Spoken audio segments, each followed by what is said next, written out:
அன்பார்ந்த பெரியோர்களே, ஆன்மீக அன்பர்களே,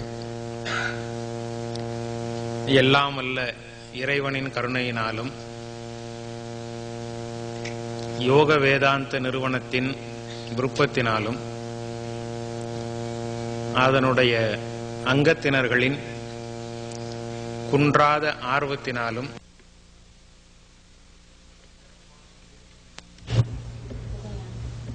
உங்களை எல்லாம் சந்திக்கக்கூடிய ஒரு நல் வாய்ப்பினை பெற்றிருக்கிறோம். இந்த நிகழ்ச்சிக்கு பகவத்கீதையிலே ஞான யஜ்ஞம் என்று பெயர். யஜ்ஞம் என்ற சொல் இந்துக்களினிடையே ஒரு பரிச்சயமான சொல்.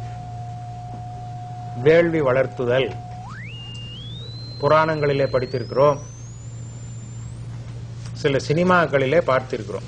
புராணங்கள் கூட நம்மளுக்கு தெரியாது, ஆனால் சினிமா என்று சொன்னால் பட்டென்று புலப்பட்டுவிடும்.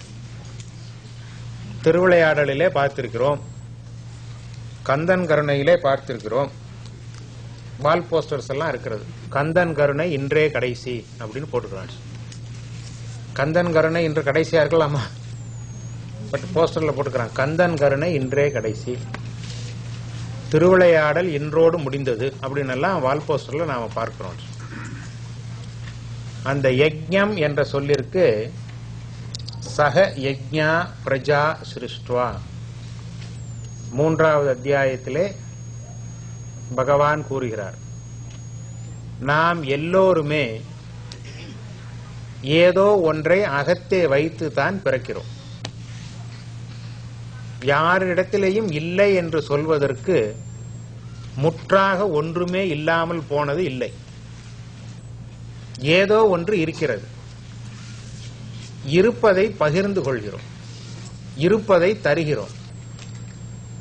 இந்த பகிர்ந்து கொள்கின்ற முயற்சிக்கு வேள்வி என்று பெயர். எத்தனையோ சிறப்புகள் ஒரு மனிதனிடத்தில் இருக்கிறது. பலம் தரக்கூடியது.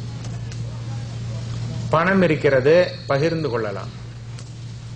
உணவு இருக்கிறது, பகிர்ந்து கொள்ளலாம். அறிவு இருக்கிறது, பகிர்ந்து கொள்ளலாம். தெளிவு இருக்கிறது, பகிர்ந்து கொள்ளலாம். இந்த அறிவு பசியை போக்குகின்ற முயற்சிக்கு ஞான வேள்வி என்று பெயர். இறைவன் சொல்லுகிறார், அந்த முயற்சியின் சொரூபமே நான். யஜ்ஞானாம் ஞான யஜ்ஞோஸ்மி, நான் ஞான வேள்வியாகவே இருக்கிறேன் என்று கீதையிலே பகவான் சொல்கிறார்.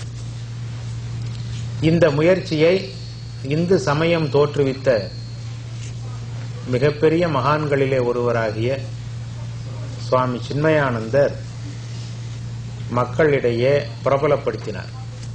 அதனுடைய உபயோகத்தன்மையை எடுத்துரைத்தார்.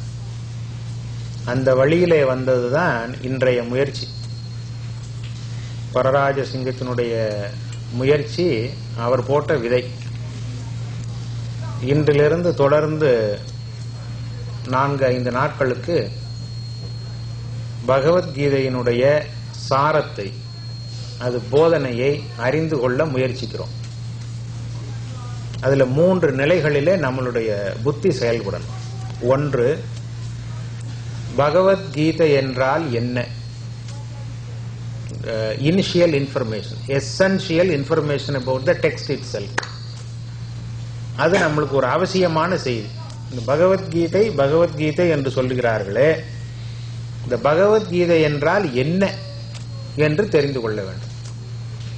இரண்டாவது, அதிலே கூறப்பட்டுள்ள விஷயம்தான் என்ன, த மெசேஜ். அதிலே கூறப்பட்டுள்ள செய்தி ஏற்புடையதா? Does it have any relevance to modern living? Does it have any relevance to my problem? Why should I learn Bhagavad Gita? Not only Bhagavad Gita, any scripture. I don't have time. எனக்கு இருக்கிறதை செய்யறதுக்கே காலம் போதல.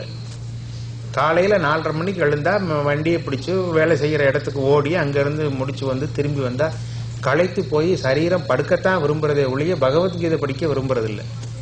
இருக்கிற புஸ்தகங்களை படிக்கிறதுக்கே நேரம் இல்லை. இதுல பகவத்கீதையை வேற எங்க படிக்கிறது? So you are forcing me to accept one more agenda.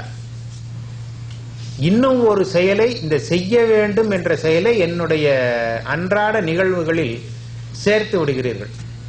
என் வாழ்க்கையில பிரச்சனையே செய்ய வேண்டியதை செய்ய முடியவில்லை என்பதுதானே பிரச்சனை.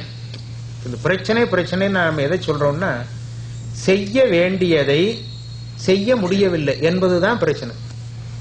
பணம் சம்பாதிக்கணும், என்னால் சம்பாதிக்க முடிகிறது, இது பிரச்சனையா?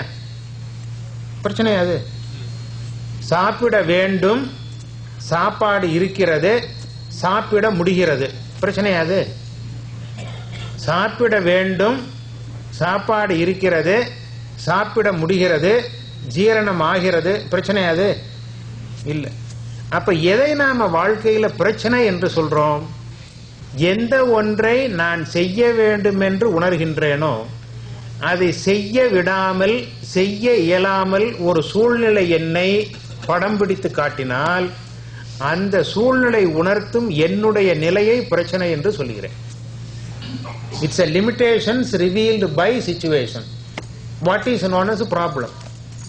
If situation does not reveal that limitation, then it is not a problem at all. I want to drink Coke and they have given 3 cups. It's a problem. It's no problem.